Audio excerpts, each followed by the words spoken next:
Shalom Elevate, sungguh suatu sukacita untuk berjumpa kembali dalam ibadah Elevate pada minggu ini. Dan kami mengadakan ibadah ini tiap hari Minggu pukul 13.30. Jangan lupa subscribe channel Elevate Live by Faith dan like video ini. Juga beritahukan kepada teman-teman yang lain. Ya, mari kita ikuti ibadah Elevate pada siang hari ini. Tuhan memberkati.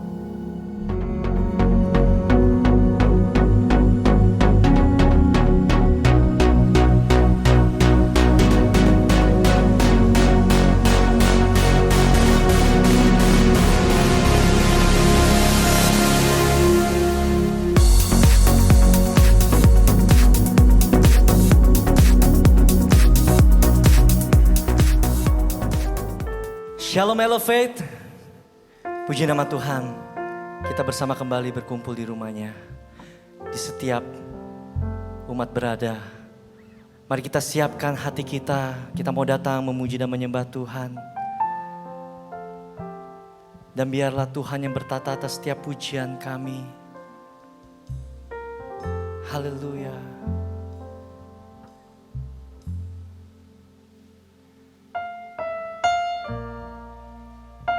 Inilah kerinduan kami Bapa. Kami mau datang kepadamu, membawa pujian yang terbaik bagi Engkau.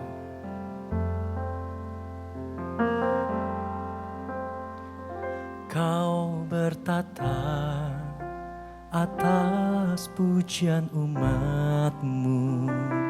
Kau dipuja dalam hadirat-Mu. Kami masuk dalam tempat kudus-Mu, tinggikan nama-Mu.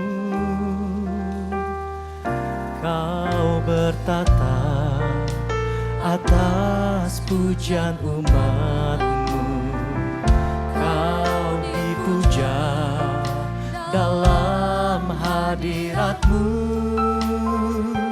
Kami masuk dalam tempat kudus-Mu, tinggikan nama-Mu.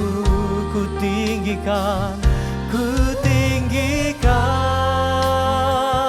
nama-Mu Yesus. Ku angkat tinggi panji-Mu. Ku bersujud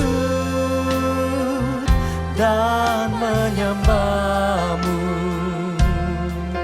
Raja segala raja. Kau yang bertata atas pujian kami. Kau bertata atas pujian umat-Mu. Kau dipuja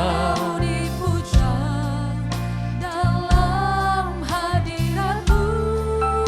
Kami masuk dalam tempat kudus-Mu, tinggikan nama. Sekali lagi kembali katakan, Kau bertata atas pujian umat-Mu. Kau dipuja dalam hadirat-Mu. Kami masuk dalam tempat kudus-Mu, tinggikan nama-Mu. Ku tinggikan nama-Mu Yesus. Kami angkat tinggi panji-Mu, tinggi panji-Mu. Ku bersujud dan menyembah-Mu. Raja segala raja. Ku tinggikan nama-Mu Yesus.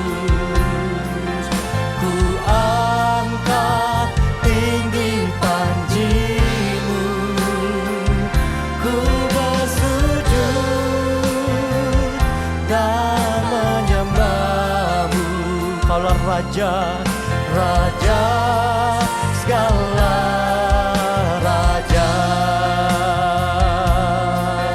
Haleluya Tuhan, kami menyembah-Mu, kami memuji-Mu, Yesus.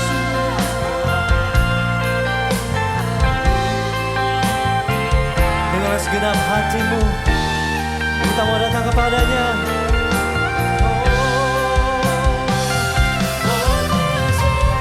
Ku tinggikan nama-Mu Yesus, kami angkat panji tinggi-Mu,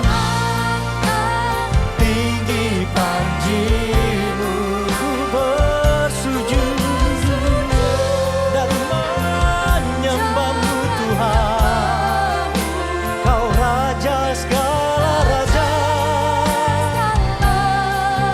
Kembali katakan, ku tinggikan nama-Mu Yesus.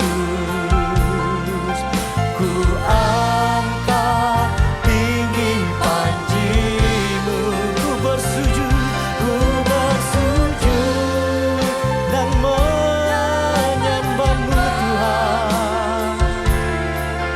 Raja segala raja, raja segala raja, raja segala raja, raja, raja segala raja. Kami bersyukur kepada-Mu Tuhan, dan biarlah Engkau yang disenangkan, yang dipuja atas setiap puji-pujian dan penyembahan yang kami naikkan Bapa. Dan biarlah Engkau yang melawat setiap kami. Roh Kudus-Mu yang manis boleh mengurapi setiap kami. Kami mempersembahkan hidup kami yang terbaik bagi Engkau Tuhan. Kami mau bersuka cita, menaikkan syukur kami kepada-Mu Bapa. Hanya di dalam nama Tuhan Yesus Kristus kami siap memuji dan meninggikan nama-Mu Bapa. Haleluya. Mari bersama umat yang percaya katakan amin. Haleluya. Kita mau naikkan syukur bagi Tuhan kita. Bawalah pujian yang terbaik bagi Dia. Haleluya. Sebab hanya Engkaulah Raja yang berkuasa atas setiap hidup kami Tuhan.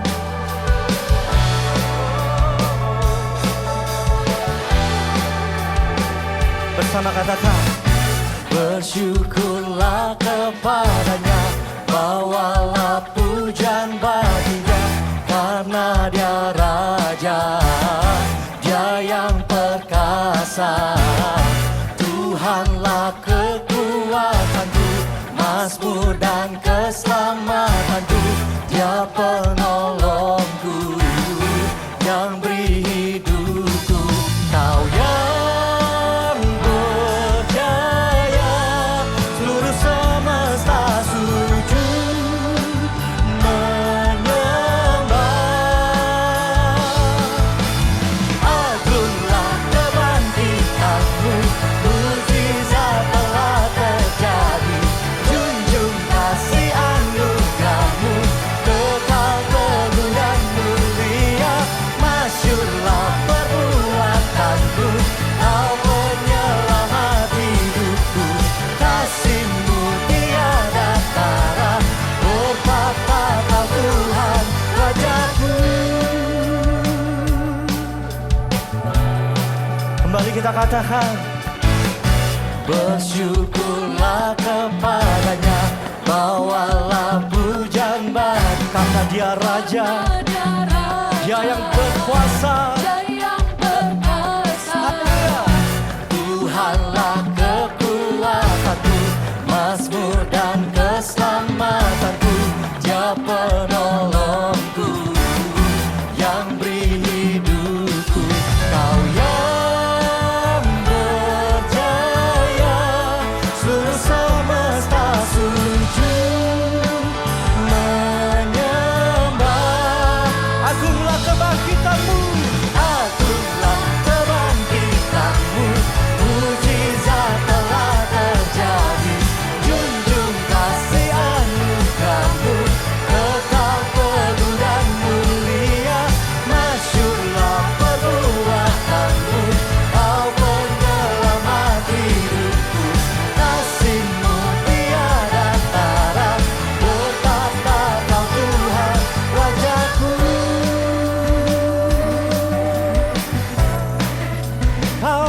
bertata. Haleluya.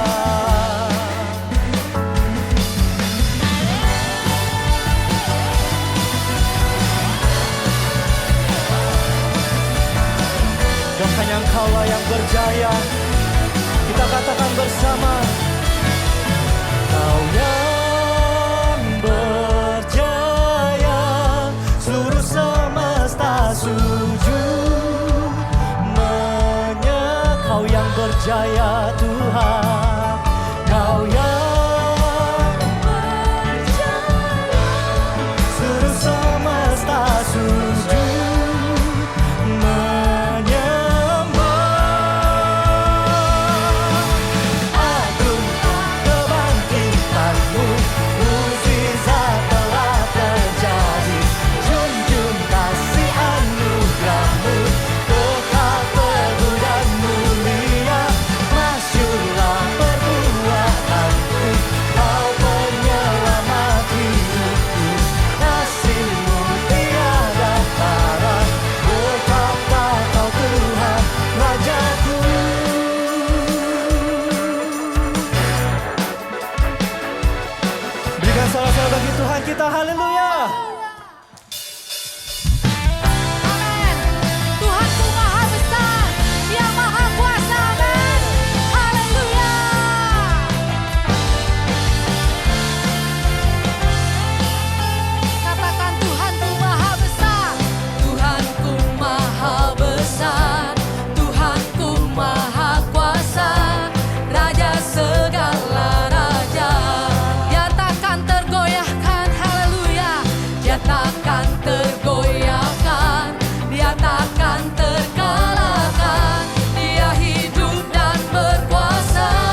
telah hancur, tiada berarti lagi kehidupanku. Gelap gulita tiada menentu,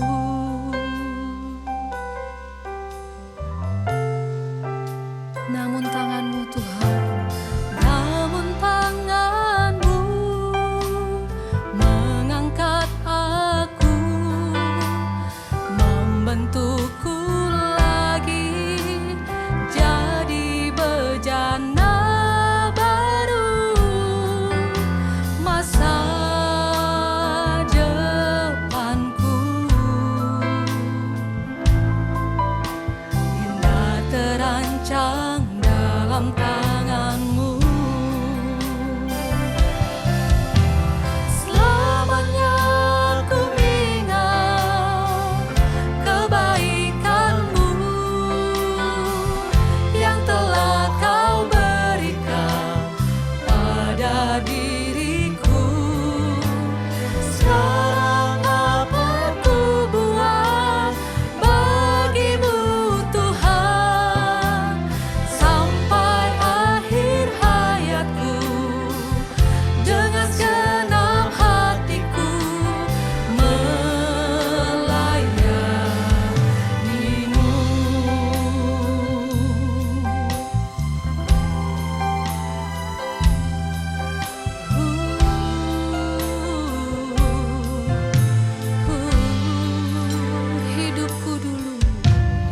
Hidupku dulu bagai bejana, nyata telah hancur, tiada berarti lagi kehidupanku. Gelap gulita dalam tanganku, namun tangan-Mu Tuhan, namun tangan-Mu mengangkat aku, membentukku lagi jadi bejana baru. Masa depanku indah terancang dalam tangan-Mu. Selamanya ku ingat Tuhan, selamanya ku ingat kebaikan-Mu yang telah Kau berikan pada diriku. Sekarang apa ku buat bagi-Mu Tuhan, sampai akhir hayatku dengan segenap hatiku melayani-Mu. Selamanya ku ingat kebaikan-Mu yang telah Kau berikan pada diriku. Sekarang apa ku buat bagi-Mu Tuhan, sampai akhir hayatku dengan segenap hatiku melayani-Mu, melayani-Mu, melayani-Mu, melayani-Mu, melayani-Mu.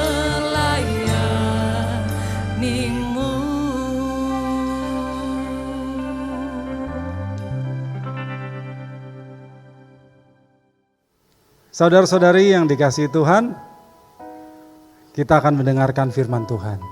Marilah kita tunduk kepala dan kita berdoa. Bapa di dalam surga, hadirlah bersama kami dalam ibadah pada hari ini. Dan berfirmanlah melalui hamba-Mu yang akan menyampaikan isi hati-Mu. Biarlah apa yang disampaikan oleh hamba-Mu ini boleh menjadi firman yang mengubah dan menguatkan kami. Firman yang memberkati kami. Roh Kudus, biarlah Engkau buka hati kami, supaya kami boleh mengerti pesan-Mu kepada kami, dan kami boleh melakukannya dalam kehidupan kami. Terima kasih ya Bapa. Kami sambut firman-Mu hanya di dalam nama Tuhan kami, Yesus Kristus. Amin. Shalom, saudara-saudari, teman-teman Elevate. Gak kerasa kita sudah ada di penghujung bulan Juli, dan sudah hampir 4 bulan, bahkan 4 bulan lebih sejak pertama kali Corona merebak di Indonesia, kemudian PSBB mulai diterapkan. Banyak orang tadinya beranggapan bulan Juli ini akan jadi bulan pemulihan. COVID sudah berakhir, ekonomi membaik, saudara-saudari kita yang di PHK sebagian sudah bisa mendapatkan kembali pekerjaannya. Tadinya. Sampai minggu lalu, ternyata angka positif Corona Indonesia tidak membaik. Yang kita harapkan grafiknya turun. Artinya angka penambahan positif harian lebih kecil dibandingkan angka sembuh harian tidak terjadi. Bahkan mulai minggu lalu, secara sah, di tingkat dunia, Indonesia sudah mengalahkan China dalam hal positif Corona. Dan bisa dibilang salah satu yang terburuk di Asia Tenggara. Banyak orang gusar, khawatir, kebahagiaan terampas, hidup dalam keadaan yang tidak pasti, membuat saya akhirnya berpikir, begitu rapuhkah yang namanya kebahagiaan? Saya ingat dulu ada film yang cukup terkenal, Hollywood blockbuster, mungkin teman-teman juga ada yang tahu, judulnya Pursuit of Happiness, pengejaran kebahagiaan, based on true story, berdasarkan kisah nyata. Yang main itu aktor kawakan Will Smith, dia jadi Chris Gardner. Tadinya mengalami satu kesulitan ekonomi, sudah punya istri, sudah punya anak, tapi karena dia dipecat dari pekerjaan sebelumnya, sampai harus jadi, tanda kutip, gelandangan, dan ditinggalkan istrinya. Jadi dia tinggal sama anaknya. Akhirnya dia berjuang kerja serabutan demi menafkahi dia sama anaknya. Dia nggak pernah punya pikiran mau jadi kaya raya, mungkin di otak dia hanya gimana dia bisa mencukupkan anaknya. Tapi akhirnya dia bisa jadi broker saham di Wall Street dan punya kantor broker saham sendiri. Dan sekarang kita kenal sebagai salah satu orang kaya dari Amerika. Yang saya suka dari film ini bukan cuma sangat menyentuh perjuangan Chris Gardner yang diperankan oleh Will Smith, tapi film ini menggambarkan kehidupan manusia secara umum, yang pagi, siang, malam, tiap hari kerja keras, memperjuangkan suatu hal yang disebut happiness, atau kebahagiaan. Dan buat saya itu sah-sah saja. Makanya hari ini atau siang ini kita mau bicara soal pursuit of happiness, pengejaran kebahagiaan. Kebahagiaan jadi hal utama yang paling dicari oleh kebanyakan umat manusia, bahkan dijadikan tujuan hidup. Di tahun 1988, ada satu seperti jingle yang sangat terkenal, Don't Worry Be Happy, yang akhirnya diambil jadi salah satu tagline iklan asuransi. Kemudian, kalau kita lihat dari buku-buku yang diterbitkan, dari tahun 2008 sampai 2020, tahun 2008 itu ada sekitar 3-4 ribu buku tentang happiness yang beredar di Amerika. Hari ini saya rasa udah bukan belasan puluhan ribu, bukan ratusan ribu buku-buku yang bertebaran baik di Amerika maupun di seluruh dunia tentang kebahagiaan. Begitu dicarinya kebahagiaan sampai Coca-Cola, salah satu perusahaan minuman berkarbonasi yang terkenal itu, tagline-nya adalah selling happiness, menjual kebahagiaan. Kita nggak bisa pungkiri kalau kebahagiaan ini hal yang mendorong kehidupan manusia untuk mengejar harta kekayaan, jabatan, prestasi, karena kebanyakan kita menganggap itu semua bisa mendatangkan kebahagiaan.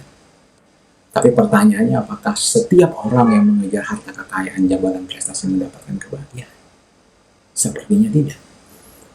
Bahkan banyak yang akhirnya berakhir dengan kekecewaan. Salah satu bintang besar dunia pop yang namanya Madonna pernah diinterview. Dia diinterview begini, "Are you a happy person?" Kata orang yang tanya. Terus dia jawab gitu. Dia jawab begini, "I have a lot of demons I'm wrestling with." Ada begitu banyak hal buruk, bahkan setan yang saya bergulat dengannya. I have moments of happiness. Saya punya momen-momen yang berbahagia, but it's not everlasting. Itu bukan satu hal yang terus-menerus ada. I'm working towards knowing myself and I'm assuming that will bring me happiness. Saya bekerja keras untuk mengenal diri saya dan saya beranggapan itu bisa membawa kebahagiaan buat saya. I'm still searching. Itu final statementnya Madonna ketika menjawab pertanyaan itu. Saya masih mencari. Bahkan seorang Madonna, mungkin kita mikir, termasuk saya, kalau saya udah ada di posisi Madonna, saya punya fame, ketenaran, saya punya uang, saya punya talent, karena dia memang hebat dalam menyanyi. Tapi ternyata dia masih mencari kebahagiaan. Lantas, apa yang bisa membawa kebahagiaan? Sebelum kita buka Alkitab, saya mau share suatu penelitian yang berusia 75 tahun. Ya. Melalui satu video TED Talk, saya bisa share juga link video TED Talk-nya. Ada seorang peneliti di Harvard, namanya Robert Waldinger. Teman-teman juga bisa search tentang Robert Waldinger, seorang peneliti di Harvard. Dan di dalam proyek penelitian itu, dia bukan sekedar peneliti biasa. Dia adalah director atau pemimpin dari proyek penelitian ini. Penelitian ini menariknya tidak dimulai oleh dia. Jadi dia sudah generasi ketiga atau keempat sebagai director dari penelitian ini. Penelitian ini sudah dimulai 75 tahun yang lalu. Sangat luar biasa. Jadi 75 tahun yang lalu, penelitian ini dimulai dengan mewawancarai dan mengikuti hidup dari banyak lulusan Harvard. Dan juga beberapa orang yang hidup di Boston, karena Harvard ada di Boston. Kemudian mereka mengikuti kehidupan puluhan, bahkan ratusan orang ini dari tahun ke tahun. Banyak yang terkenal, banyak yang sukses, banyak yang kaya raya. Tapi yang menarik dari studi ini, ternyata Robert Waldinger bilang, tidak semuanya bahagia di ujung penelitian. Banyak yang kaya, tapi nggak berakhir bahagia. Banyak yang terkenal dan sukses, tapi nggak berakhir bahagia. I'm not happy, itu kata mereka. Tapi ada satu hal, kesamaan yang Robert Waldinger lihat dari semua orang yang dengan sangat yakin mereka bilang I'm happy. Letak kesamaan itu adalah relationships. Hubungan. Ternyata semua orang yang mengatakan I'm happy ketika mereka udah tua, ketika penelitian ini berusia 75 tahun, semuanya tidak kaya, ada yang kaya, ada yang tidak. Semuanya tidak terkenal, ada yang terkenal, lebih banyak yang tidak. Tapi satu hal yang sama, mereka semua punya hubungan yang dalam dengan orang-orang di sekitar mereka. Istri mereka, sahabat mereka, anak-anak mereka. Banyak dari kita yang misunderstand, salah sangka, menganggap have fun, bersenang-senang adalah happiness. Padahal itu hal yang berbeda. Banyak kita yang menyangka pride, kebanggaan, sebagai kebahagiaan. Padahal itu hal yang berbeda. Saya hobi sekali sama mobil. Saya utak-atik mesin. Saya pasang fault stabilizer, saya pasang coil booster, saya setting ECU mobil saya. Mungkin teman-teman yang suka mobil juga tahu. Sampai tenaga dan torsinya naik sampai puluhan persen. Saking sukanya sama mobil, tiap hari saya nonton minimal 1 video YouTube tentang mobil. Yang terakhir saya tonton itu tentang Bugatti Chiron. Kalau teman-teman tahu Bugatti Chiron itu supercar yang katanya mobil paling cepat saat ini. Tapi tetap teman-teman, nggak akan mau saya seandainya ada dari saudara-saudari teman-teman yang nawarin saya Bugatti Chiron, tapi sebagai gantinya saya harus kasih Raguel. Raguel itu anak laki-laki saya satu-satunya. Saya nggak mau tukeran antara Bugatti Chiron sama Raguel, saya nggak mau. Karena mobil, karena punya Bugatti Chiron, buat saya adalah having fun, bukan happiness.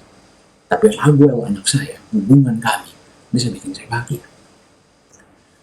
Dulu waktu saya masih SMA, puluhan tahun yang lalu, cita-cita saya jadi presiden. Sampai hari ini saya lumayan aktif mengikuti politik, dan kebetulan saya juga cukup kenal dengan beberapa orang yang duduk di politik. Tapi seobsesi apapun saya sama politik, kalau untuk jadi presiden, saya harus ninggalin istri saya. Enggak, terima kasih. Saya puas jadi Pak Lurah aja. Tapi saya bisa nemenin istri saya. Sampai salah satu dari kami menutup mata. Saya ingat dengan jelas di benak saya bagaimana pengorbanan istri saya sampai hari ini. Dia sudah dapat beasiswa LLM. LLM itu S2 hukum di Yale University, tapi ditinggalin untuk nikah dengan saya. Dia tinggalin karirnya yang melejit untuk fokus ngurus anak kami, si Raguel. Buat saya, bisa setia menemani istri saya sampai maut memisahkan kami, itu baru kebahagiaan, itu baru kesuksesan. Saya jadi presiden, saya kaya raya, saya punya Bugatti Siren. Kalau saya nggak bisa jadi suami yang baik buat istri saya, kalau saya nggak bisa jadi ayah yang baik buat anak saya, itu bukan kebahagiaan. Itu cuma satu kemewahan yang semu, tetapi dalamnya tulang belulang, seperti bagaimana Tuhan Yesus mengatakan tentang ahli Farisi. Makanya waktu pertama kali saya nonton video TED Talk, ketika Robert Waldinger menjelaskan tentang penelitiannya, maka deep di hati saya, jauh di dalam hati saya bilang, this is right. Saya bisa betul-betul ngerti apa yang dia omongin. Saya sekarang run a startup, saya bikin startup, namanya dagangan, ada di Google Play Store. Dan COVID kemarin banyak startup yang ambruk, termasuk yang besar-besar seperti Oyo dan Airy Rooms di bawah Traveloka. Puji Tuhan kami bertahan sampai hari ini, bahkan tumbuh lumayan. Saya masih ingat betul bagaimana respon istri saya waktu saya dulu share sama dia ketika saya meninggalkan pekerjaan saya yang sebelumnya dengan gaji yang cukup lumayan, fasilitas yang cukup lengkap, dan saya pertaruhkan semua itu untuk memulai usaha yang baru, startup ini, tepat ketika anak kami baru lahir. Dia mengucapkan satu statement yang bikin saya nggak pernah bisa lupa. Dia bilang gini, aku sih gampang, baju tas masih banyak, dan nggak make up juga nggak apa-apa. Yang penting kebutuhan popok, baju, dan vaksin Raguel bisa kita cover. Saya pengen nangis. Buat saya hari ini, amit-amit, tapi kalau worst case usaha saya hancur berkeping-keping, kami harus jual aset kami untuk bertahan hidup. Selama saya masih bisa sama istri anak saya, sekalipun di dalam gubuk kecil, dalam rumah kontrakan yang selonjor aja susah, saya pikir saya masih bisa bahagia daripada saya harus sukses besar sama mereka. Makanya tiap kali saya mengalami kegagalan, saya ditolak oleh investor, saya mengalami kondisi yang sulit, yang hal selalu saya lakukan adalah saya masuk mobil, saya pejamkan mata saya bayangin anak saya yang tiap pagi waktu saya masih tidur mainin muka saya sampai saya bangun. Udah gitu dia teriak-teriak, suara saya kenceng banget manggilin mamanya lagi di dapur lagi bikin sarapan buat dia. Ketika saya ingat itu semua, waktu saya menjamkan air mata saya cuma bisa bilang makasih Tuhan, karena itu anugerah yang gak bisa tergantikan oleh apapun. Rasanya semenghimpit apapun situasi yang saya hadapi, masih nggak ada artinya dibanding anugerah Tuhan buat hidup saya melalui keluarga kami. Saya mau ajak saudara-saudari, teman-teman, berhentilah siang malam mencari kekayaan, karena kekayaan saja tidak akan mendatangkan kebahagiaan. Stop mengejar posisi dan jabatan hanya demi pengakuan. Apalagi jika karena mengejarnya kita harus mengorbankan teman, sahabat, keluarga yang kita sayang, karena itu hanya mendatangkan kekecewaan.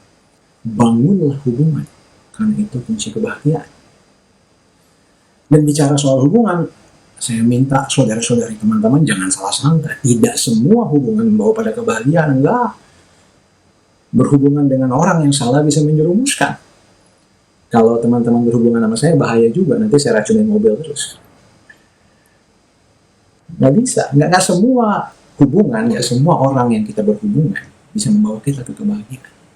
Bahkan berhubungan dengan orang yang baik dan takut akan Tuhan, bukan berarti kita akan bebas dari masalah dan sakit hati. Lebih banyak hubungan yang membawa pada kekecewaan dibanding kebahagiaan. Nggak percaya. Berapa banyak orang yang bunuh diri karena patah hati? Puluhan, mungkin ratusan atau ribuan. Berapa banyak orang yang down dan kehilangan semangat hidup setelah tahu orang yang belasan bahkan puluhan tahun mereka cintai sudah berkorban begitu banyak buat mereka, lantas mengkhianati dan meninggalkan mereka begitu saja. Berapa banyak? Banyak sekali.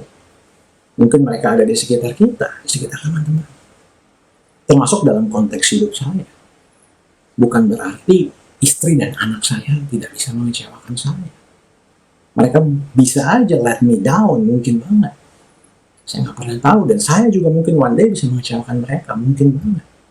Dan saya nggak cuma bicara soal hubungan lawan jenis antara pria dan wanita, termasuk hubungan orang tua dan anak. Ada belasan anak yang udah saya temui kecewa sama orang tua. Dan mungkin saya salah satunya. Waktu saya masih kecil, bapak saya tinggalkan ibu saya. Saya dibesarkan oleh ibu saya, seorang single parent yang berjuang buat saya. Tapi puji Tuhan, sebelum saya married, kita ada rekonsiliasi, dan waktu saya menikah, pemberkatan nikah, saya ingat banget bapak saya bilang, bisikin ke kuping saya, bilang, maafin papa. Jadi nggak semua hubungan bisa bikin kita bahagia, bahkan lebih sering hubungan yang kita udah investasikan hidup kita malah bikin kita kecewa. Jadi kuncinya bukan sekedar hubungan, tapi kuncinya adalah dengan siapa kita berhubungan. Berita buruknya, dengan siapapun kita berhubungan, selama mereka masih manusia, kemungkinannya ada, bahkan cukup besar, mereka buat kita kecewa. Maka siang hari ini saya bilang, berhubungan, membangun hubungan, yang paling worth adalah membangun hubungan sama Tuhan. Karena ketika kita bangun hubungan sama Tuhan, hubungan kita yang lain bisa kita lihat dari sudut pandang yang berbeda yang kita nggak pernah pikirkan. Yang tadinya berantakan tiba-tiba jadi membahagiakan. Saya mau kasih tahu teman-teman, apalagi yang sudah nikah, pasti merasakan waktu pacaran kayaknya sama pacar romantis banget, langgeng banget gitu kan. Kalau lagi makan berdua, mungkin lagi makan chicken nuggets atau spicy wing shared gitu berdua, tinggal satu itu suruh-suruhan makan kan, kamu aja. Oh sekarang kita udah nikah, saya sama istri saya beda. Kalau chicken wing atau nugget tinggal satu, kita rebutan, nggak ada itu mempersilakan satu sama lain, nggak ada, itu cerita lama. Tapi itu intermezzo saja, nggak gampang. Hubungan yang seakan-akan indah pun itu bisa jadi nggak indah kalau kita hanya mendasarkan hubungan itu pada manusia, karena manusia mengecewakan kita. Makanya di dalam Yohanes 17 ayat 3 Tuhan Yesus bilang ini, inilah hidup yang kekal itu, yaitu bahwa mereka mengenal Engkau satu-satunya Allah yang benar, dan mengenal Yesus Kristus yang telah Engkau utus. Rupanya hidup kekal bukan soal masuk surga. Hidup kekal adalah soal mengenal pribadi Tuhan, memiliki hubungan dengan Tuhan, sampai di titik kita bisa bilang, whatever happen, let it happen. Whatever will be, let it be. Apapun yang terjadi, terjadilah. Berkat musibah apapun yang menimpa hidup kita, jadi nggak begitu penting dibandingkan hal yang menanti kita di balik langit biru, bersama-sama dengan Dia di kekekalan. Sama kayak Grace bisa bilang sama saya, sekalipun kita harus kehilangan aset, kita kehilangan kendaraan, kita kehilangan banyak hal, asal aku bisa sama kamu, sama anak kita, aku udah bahagia. Maka hal yang sama terlebih lagi kita harus bisa bilang sama Tuhan, karena pasangan hidup bisa ngecewain kita, bisa. Anak bisa ngecewain kita, bisa. Orang tua bisa ngecewain kita, mungkin bisa terjadi. Tapi Tuhan tidak pernah ngecewain kita kalau kita letakkan pengharapan kita di balik langit biru. Jadi nggak penting buat kita apakah kita diberkati dalam tanda kutip, apakah kita menghadapi musibah, atau kita mengalami suatu hal yang nggak enak, nggak penting. Karena yang penting buat kita, nanti di ujung hidup kita bisa ketemu Dia muka dengan muka. Dia peluk kita dan bilang, inilah hambaku yang baik dan setia.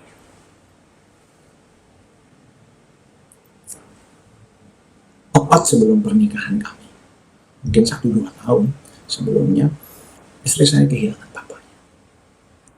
Dia sedih, dia tergoncang. Karena dia nggak bisa menyaksikan papanya melihat pernikahan kami. Tapi ada satu statement yang begitu indah di tengah kondisinya yang hancur berkeping-keping, sebagai seorang anak perempuan yang sayang dekat sekali sama papanya.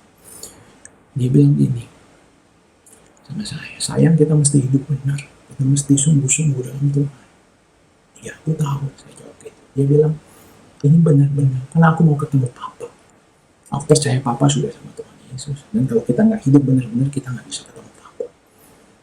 Teman-teman bisa lihat kekuatan dari sebuah hubungan antara ayah dan anak. Kalau teman-teman mau menginvestasikan hidup kita kepada hubungan, maka investasikanlah pada hubungan yang seperti ini. Hubungan yang membawa kita ke Tuhan, hubungan yang membawa kita ke kekekalan.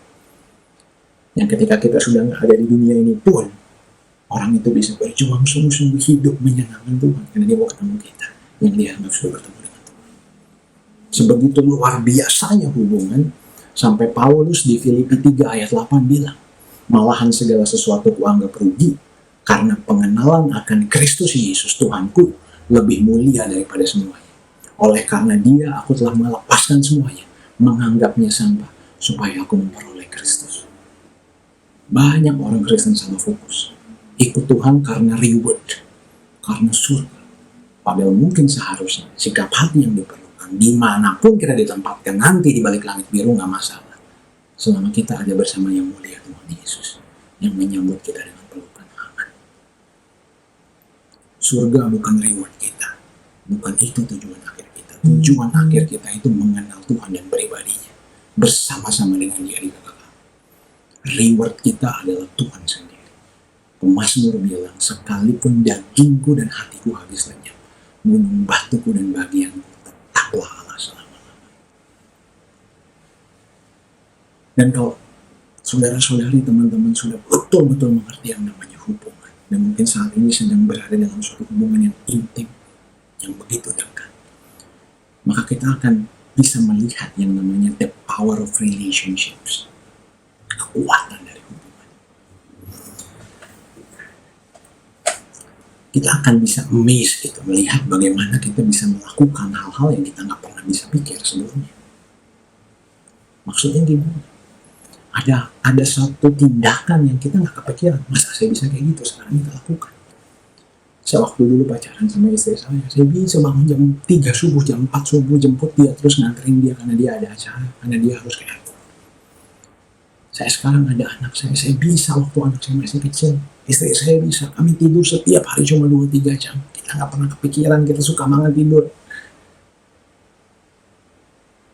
Kita lihat gaya hidup kita, berapa spending yang kita keluarin per bulan sebelum kita punya anak. Begitu kita punya anak, kita bisa cut bahkan kurang dari setengahnya. Supaya apa? Supaya kita bisa beliin barang-barang untuk anak kita. Kita nggak bisa kepikiran. Karena dalam hubungan yang tulus, spiritnya itu bukan mengambil, tapi memberi. Bahkan memberi sampai kita merasa sakit. Atau kita kenal dengan istilah berkorban. Pengorbanan itu spirit dari suatu hubungan yang tulus, yang dekat, yang intim. Pengorbanan kami, saya dan istri saya, rela gembel ya, pakai baju gitu bolong-bolong, kita nggak beli kaos, demi Raguel anak kami dapat barang-barang berkualitas terbaik. Itu wajar banget. Makanya Tuhan Yesus bilang di Yohanes 14 ayat 15, jikalau kamu mengasihi aku, kamu akan menuruti segala perintahku. Ini hal yang sangat basic. Kenapa? Perintah itu kan udah keluar dari mulut ya, udah dinyatakan. Bahkan bukan sekedar dinyatakan, dia meminta kan, makanya disebut perintah. Bandingkan dengan saya atau istri saya ke anak kami, Raguel belum bilang apa-apa udah kami sediain. Dia belum minta baju, belum minta makanan, belum minta stroller. Sekarang kita baru beliin dia mobil-mobilan yang besar. Dia nggak pernah minta, kepikiran aja enggak, ngerti juga enggak kita beliin. Belum diucap mulut, masih di hati, bahkan belum kepikiran, belum ada di hati, kita udah beliin. Itu spirit dari hubungan tuh kayak gitu. Sama orang juga pacaran, dengan lirik kode-kode aja udah kita kasih, nggak perlu minta dulu. Kalau misalnya dulu Grace ulang tahun, dia nggak perlu minta hal spesifik, bahkan dia nggak minta, karena dia nggak enak sama saya. Kami lagi nabung buat nikah, jadi uang harus betul-betul digunakan seefisien mungkin. Tapi saya cari tahu, saya tanya ke orang tuanya, ke teman-temannya, apa yang dia lagi mau, yang dia lagi pengen, saya beliin.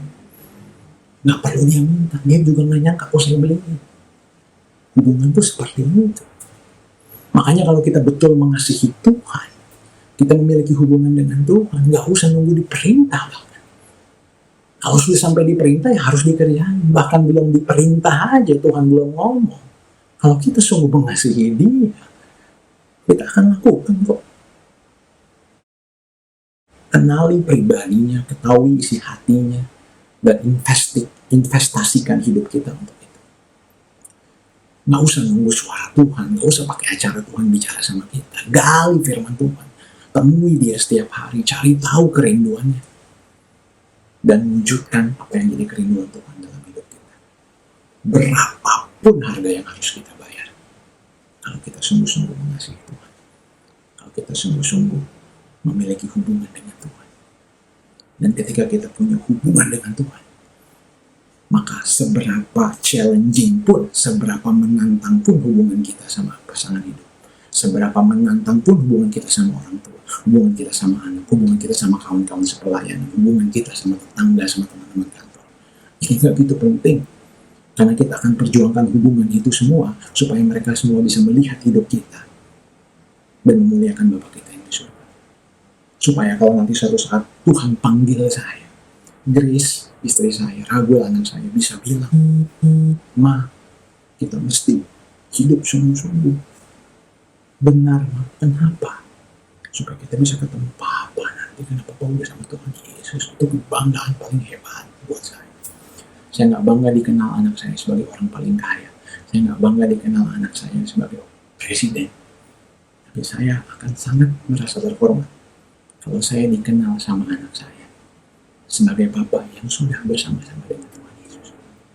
Dan dia berjuang bersama sisa keluarga kami, bersama keluarganya nanti, untuk bisa bereuni bersama di balik langit biru. Berhentilah mencari kebahagiaan di balik harta kekayaan, berhentilah mencari kebahagiaan di balik posisi, jabatan, pengakuan. Karena itu semua hanya akan berakhir pada kekecewaan. Carilah kebahagiaan di balik hubungan yang tulus dan intim dengan Tuhan, dengan Bapa yang telah menunggu kita di balik langit biru. Maka tidak akan kecewa hidupmu dan tidak akan kecewa mati. Tuhan Yesus memberkati.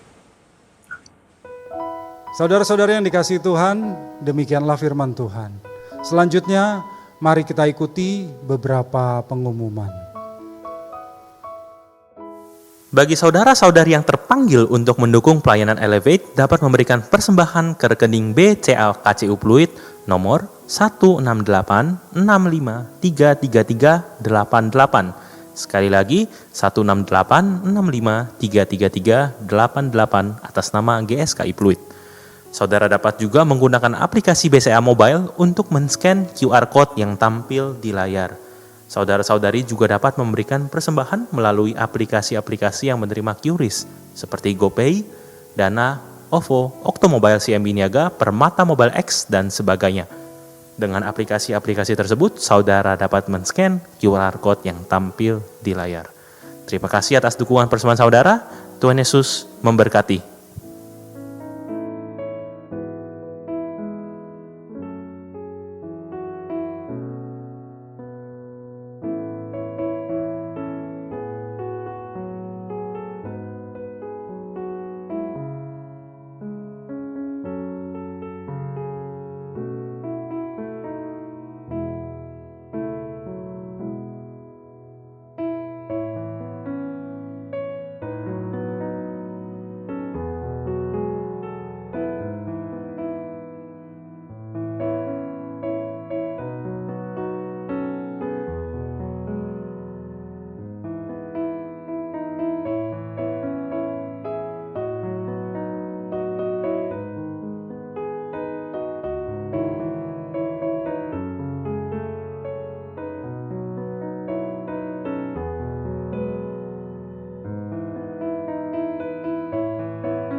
Saudara-saudari yang dikasihi Tuhan, kita telah mengikuti pengumuman dan juga kita telah sampai pada penghujung ibadah Elevate pada siang hari ini.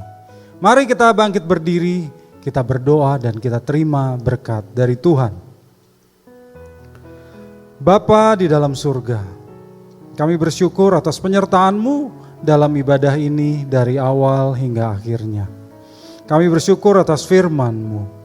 Dan Bapa, biarlah Roh Kudus-Mu terus membimbing kami dalam kehidupan kami di minggu ini, dimanapun kami berada, supaya kami makin hari makin seperti putra-Mu yang tunggal, Tuhan kami, Yesus Kristus. Dan kami makin menyenangkan hati-Mu.